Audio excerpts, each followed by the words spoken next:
Je m'appelle Mariama. Le jour où ma belle-fille m'a giflé, j'ai senti le bruit résonner plus fort que la douleur. Ce n'était pas seulement une main sur mon visage, c'était le mépris, l'arrogance, la certitude qu'elle pouvait tout se permettre dans ma propre maison. Le claquement sec a traversé le salon, et pendant une seconde, tout est devenu silencieux. Mon fils, Thierry, est resté immobile, la bouche entr'ouverte, incapable de dire un mot. Sandrine, elle, respirait fort, les joues rouges, les yeux remplis de colère. Elle venait de me traiter d'inutile. Elle disait que je ne servais plus à rien, que je compliquais leur vie, que cette maison devait être à eux seuls. Je sentais ma joue brûler, mais je me suis tenue droite. Je n'allais pas lui offrir mes larmes. Je vis dans cette maison depuis 32 ans. Je l'ai achetée avec mon salaire d'aide-soignante à l'hôpital public de Marseille. J'ai travaillé de nuit, j'ai enchaîné les week-ends, j'ai porté des patients plus lourds que moi sans me plaindre. J'ai élevé Thierry seul après le départ de son père. Je lui ai payé ses études, sa première voiture, son mariage. Quand il m'a demandé s'il pouvait venir vivre ici temporairement avec Sandrine pour économiser et acheter un appartement, j'ai accepté sans hésiter. Temporairement est devenu permanent. Les cartons se sont installés dans le garage. Puis les meubles ont changé de place. Petit à petit, je me suis sentie invitée dans ma propre maison. Les premières remarques de Sandrine étaient légères, presque polies. Elle disait que je devrais me reposer davantage, que je devrais laisser les décisions aux plus jeunes. Puis le ton a changé. Elle critiquait ma façon de cuisiner, ma manière de ranger, mes habitudes. Elle disait à Thierry que je dramatisais tout. J'entendais leurs conversations derrière la porte. Elle répétait que la maison devait être modernisée, vendue, que je serais mieux dans un petit appartement. Je faisais semblant de ne pas entendre. Je voulais préserver la paix. Mais la paix s'éloignait chaque jour un peu plus. Ce matin-là, la tension a explosé pour une raison simple. J'avais refusé de signer un document que Sandrine avait posé devant moi la veille. Elle disait que c'était pour faciliter la gestion, pour anticiper l'avenir. En réalité, c'était une procuration complète sur mes comptes et sur la maison. Je l'ai lu attentivement. J'ai dit non. Elle a perdu le contrôle.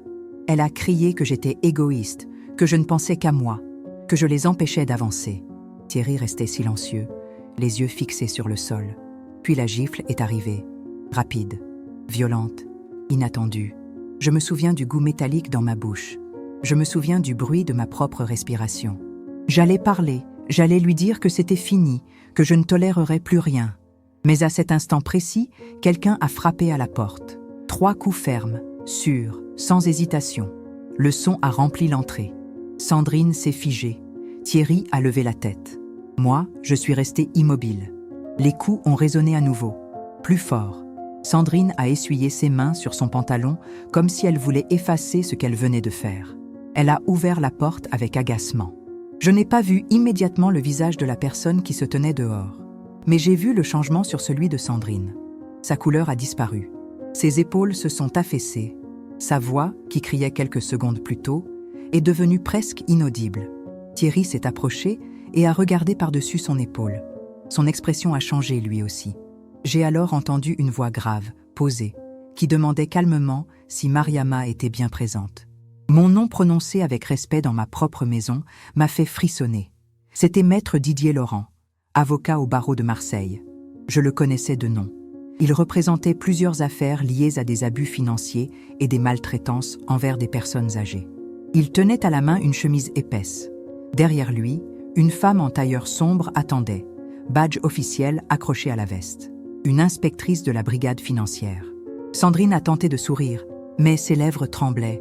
Maître Laurent a expliqué qu'il venait à la suite d'un signalement précis concernant des tentatives d'extorsion et de pression pour signature abusive. Mon cœur s'est mis à battre plus vite. Je n'avais contacté personne. Je n'avais parlé à aucun avocat. Puis j'ai compris. Une semaine plus tôt, lors d'une visite de routine chez mon médecin, j'avais mentionné les tensions à la maison. Il m'avait posé des questions plus précises que d'habitude. Je n'y avais pas prêté attention, mais il avait manifestement agi. L'inspectrice a demandé à entrer. Sandrine a reculé d'un pas. Thierry semblait paralysé. Je me suis avancée lentement vers l'entrée. Ma joue me brûlait encore, mais je tenais la tête haute. Maître Laurent m'a salué avec une politesse irréprochable. Il a dit qu'il était là pour vérifier que je n'étais soumise à aucune pression concernant mes biens. À cet instant, j'ai vu la peur dans les yeux de ma belle-fille. pas la peur d'être injustement accusée, la peur d'être découverte. Le salon, quelques minutes plus tôt rempli de cris, était devenu silencieux. L'inspectrice a demandé à voir les documents préparés pour ma signature. Sandrine a hésité, puis elle a indiqué la table. Les feuilles étaient encore là. Maître Laurent les a parcourues rapidement. Son regard est devenu plus dur. Il a expliqué calmement que ce type de procuration, dans ce contexte, pouvait constituer une tentative d'abus de faiblesse. Je n'avais encore rien dit. Mais je sentais que la situation m'échappait, dans le bon sens cette fois. La violence que je venais de subir ne resterait pas enfermée entre ces murs. Quelque chose était en train de se renverser. Et le visage pâle de Sandrine me confirmait qu'elle comprenait déjà que ce jour ne se terminerait pas comme elle l'avait imaginé. L'inspectrice a fermé la porte derrière elle avec calme, comme si elle entrait dans un bureau et non dans une maison où, quelques minutes plus tôt, une gifle avait claqué. Maître Laurent a demandé que nous nous asseyions tous autour de la table. Sandrine a tenté de reprendre contenance. Elle a dit qu'il s'agissait d'un malentendu, que ces documents étaient une simple formalité pour m'aider à gérer mes affaires. Sa voix n'avait plus la même force. Thierry restait debout, les mains tremblantes. Il regardait tour à tour sa femme, l'avocat, puis moi, comme s'il découvrait une scène qu'il ne comprenait plus. L'inspectrice m'a demandé directement si je me sentais libre de mes décisions. La question était simple. Pourtant, elle pesait lourd. J'ai regardé les papiers devant moi. J'ai pensé aux remarques répétées, aux pressions, aux soupirs quand je refusais de signer. J'ai pensé à la gifle encore chaude sur ma joue. J'ai répondu calmement que je n'avais jamais demandé d'aide pour gérer mes biens et que je refusais de signer ce document. Le silence qui a suivi a été plus fort que n'importe quel cri. Maître Laurent a expliqué que le signalement provenait d'un professionnel de santé inquiet d'une possible situation d'abus. Il a précisé que des vérifications avaient déjà été entamées concernant certains mouvements financiers récents sur mes comptes. À ces mots, Sandrine a brusquement relevé la tête. Elle a protesté, affirmant que tout avait été fait avec mon accord. L'inspectrice a sorti un dossier. Elle a mentionné 2 virements importants effectués vers un compte professionnel lié à l'entreprise que Sandrine venait de créer avec une amie. Je n'avais jamais autorisé ces virements. Je l'ai dit clairement. Thierry a pâli. Il a regardé Sandrine avec un mélange de surprise et d'inquiétude. Elle a essayé d'expliquer qu'il s'agissait d'un prêt temporaire, qu'elle comptait me rembourser. Mais aucun document ne prouvait cet accord. Maître Laurent a alors indiqué que, compte tenu des éléments, une enquête officielle serait ouverte. Il a ajouté que toute tentative de pression supplémentaire pourrait aggraver la situation. Les mots étaient posés, sans agressivité. Pourtant, ils avaient l'effet d'un verdict immédiat. Je sentais la dynamique de la pièce changer. Quelques minutes auparavant, j'étais la femme humiliée, silencieuse, presque effacée. Maintenant, je devenais la personne protégée par la loi. L'inspectrice m'a demandé si je souhaitais déposer plainte concernant la gifle. Sandrine a immédiatement nié les faits. Thierry a fermé les yeux. J'ai porté la main à ma joue. Elle était encore légèrement rouge. J'ai dit que oui, je voulais que ce geste soit noté, pas par vengeance, mais parce que personne n'a le droit de lever la main sur moi, surtout pas sous mon propre toit. L'inspectrice a pris ma déclaration. Sandrine a tenté de me regarder avec défi, mais son regard vacillait.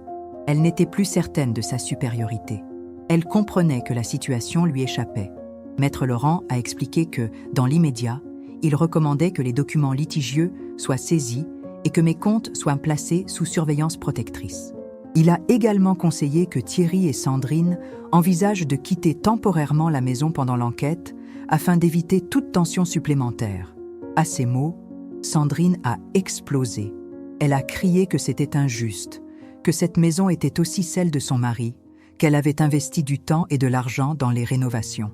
Maître Laurent lui a répondu calmement que la propriété était uniquement à mon nom et que toute modification structurelle avait été réalisée sans changement de titre légal. Thierry a enfin parlé. Sa voix était faible. Il a demandé à sa femme pourquoi elle ne lui avait jamais mentionné les virements exacts.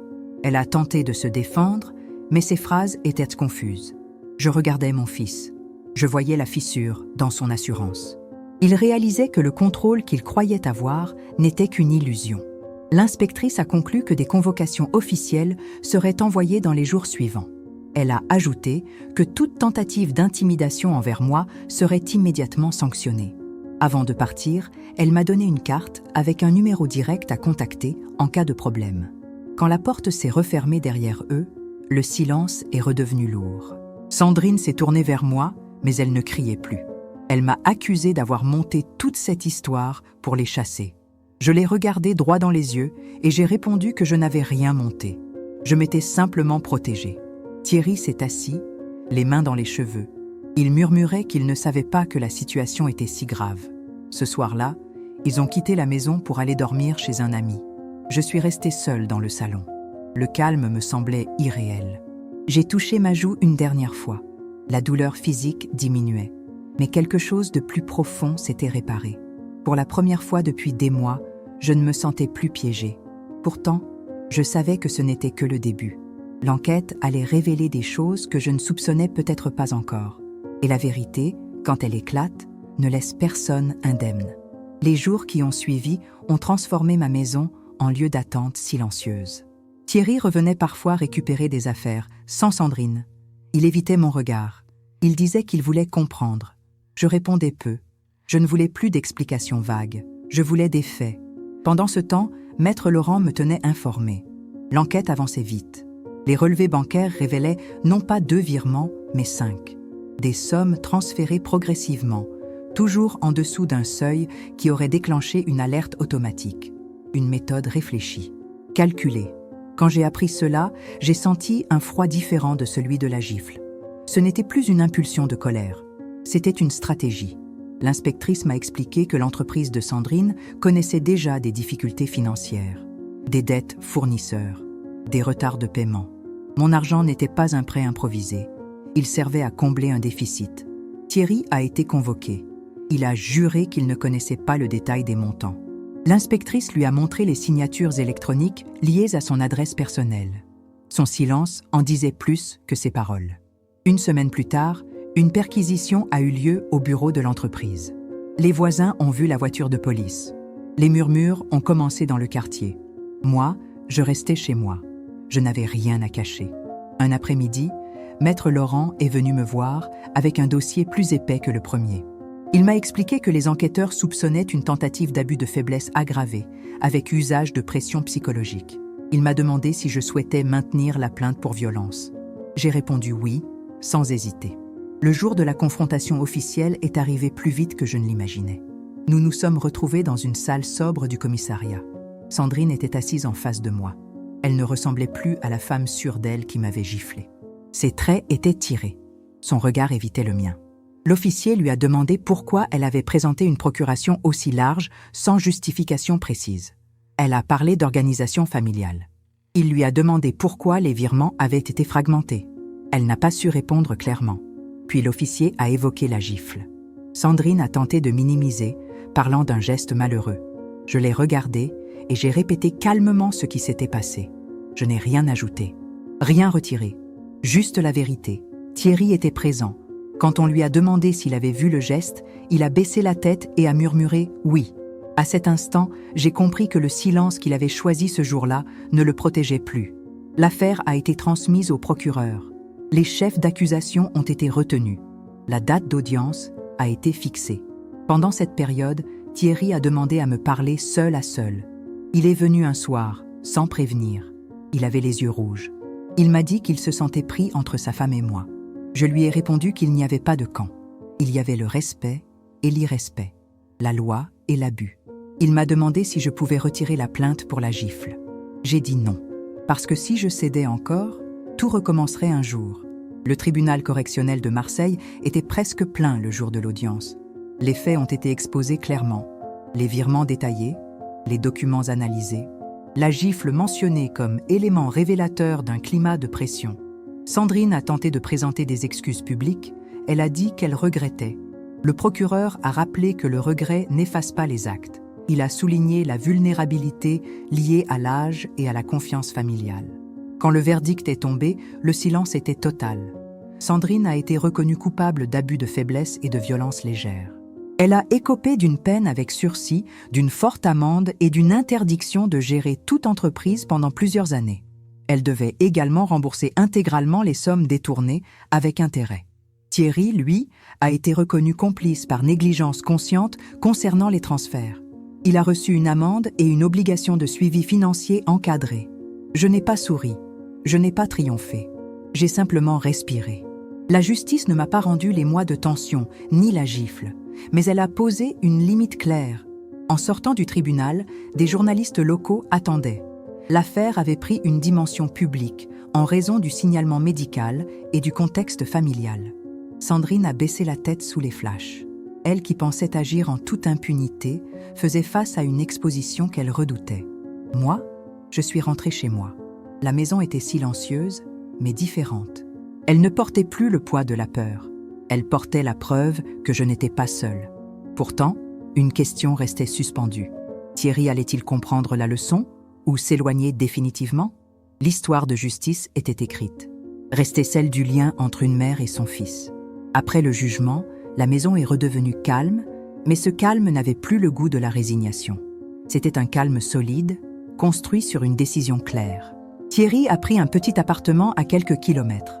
Sandrine, elle, s'est installée chez sa sœur en attendant de régler ses dettes et les conditions imposées par le tribunal. Je ne les ai pas chassées avec colère. La loi s'en est chargée, sans cri, sans humiliation inutile de ma part. Ce qui s'est passé a été vu, entendu, jugé. Cela me suffisait. Les semaines suivantes ont été consacrées aux démarches pratiques. Les sommes détournées ont commencé à être remboursées progressivement. Ma banque a mis en place une protection renforcée sur mes comptes. Maître Laurent m'a accompagné pour révoquer toute ancienne autorisation. Chaque signature que je posais désormais était réfléchie. Je ne signais plus par confiance aveugle, mais par compréhension. J'ai aussi changé les serrures. Pas seulement pour la sécurité, pour marquer un nouveau départ. Thierry est revenu un dimanche après-midi. Il n'avait plus l'air défensif. Il avait l'air fatigué, mais sincère. Il s'est assis en face de moi à la table de la cuisine, la même où sa femme avait posé les papiers que je devais signer. Il m'a dit qu'il avait honte de son silence ce jour-là. Pas seulement pour les virements, pour la gifle. Il m'a avoué qu'il avait vu le geste et qu'il n'avait pas réagi parce qu'il ne voulait pas de conflit. Je l'ai écouté, puis je lui ai répondu que le silence face à l'injustice est déjà un choix. Un choix qui protège l'agresseur. Il a baissé les yeux. Il m'a demandé s'il pouvait reconstruire une relation avec moi. Je ne lui ai pas promis que ce serait simple. Je lui ai dit que le respect serait la condition non négociable. Pas seulement en parole, en acte. Il a accepté. Nous avons commencé par des rencontres courtes, simples. Un café, une marche au parc Borelli. Pas de discussion financière, pas de reproches constants. Juste la reconstruction lente d'un lien abîmé. Sandrine ne m'a jamais demandé pardon en face. Elle a envoyé une lettre par l'intermédiaire de son avocat, reconnaissant les faits et exprimant des regrets. Je l'ai lu sans colère. Je n'ai pas répondu. Le tribunal avait déjà répondu pour moi. Je n'avais plus besoin d'un face-à-face pour me sentir réparée. Peu à peu, le quartier a cessé de murmurer. Les regards curieux ont disparu. Certains voisins sont venus me dire qu'ils admiraient mon courage. Je leur ai simplement dit que je n'avais rien fait d'extraordinaire. J'avais refusé l'humiliation. C'est différent. Beaucoup pensent que pour préserver la famille, il faut tout accepter. J'ai appris que préserver sa dignité est parfois la seule façon de sauver ce qui peut l'être. Aujourd'hui, je vis toujours dans cette maison. Les pièces ont retrouvé leur place. J'ai gardé les meubles que j'aimais. J'ai changé la disposition du salon. Chaque modification me rappelle que je décide à nouveau.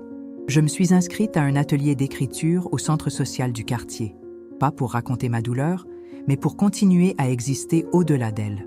Je ne suis pas seulement la femme qui a été giflée. Je suis celle qui s'est levée. Si je repense à ce jour précis, je revois le moment où la main a frappé mon visage. Mais je revois surtout les 3 coups fermes à la porte. Ce bruit a marqué la fin de l'impunité. Il a prouvé que la vérité finit toujours par trouver un passage. Parfois, elle arrive sous la forme d'un avocat et d'une inspectrice. Parfois, elle arrive parce qu'un médecin a refusé de fermer les yeux. La justice ne tombe pas du ciel. Elle avance quand quelqu'un décide d'agir. Je ne souhaite à personne de vivre une telle humiliation. Mais si cela arrive, je veux que vous sachiez une chose. Rester silencieuse n'est pas une obligation. Demander de l'aide n'est pas une trahison. Et même face à son propre enfant, on a le droit de dire stop. La dignité n'a pas d'âge. Elle ne se négocie pas, elle se défend. Si cette histoire vous a touché, écrivez « respect » dans les commentaires. Dites-moi si vous avez déjà dû poser une limite pour protéger votre dignité. Abonnez-vous pour continuer à écouter des récits où la vérité finit par triompher. Parce qu'un simple coup frappé à une porte peut changer le destin de toute une famille.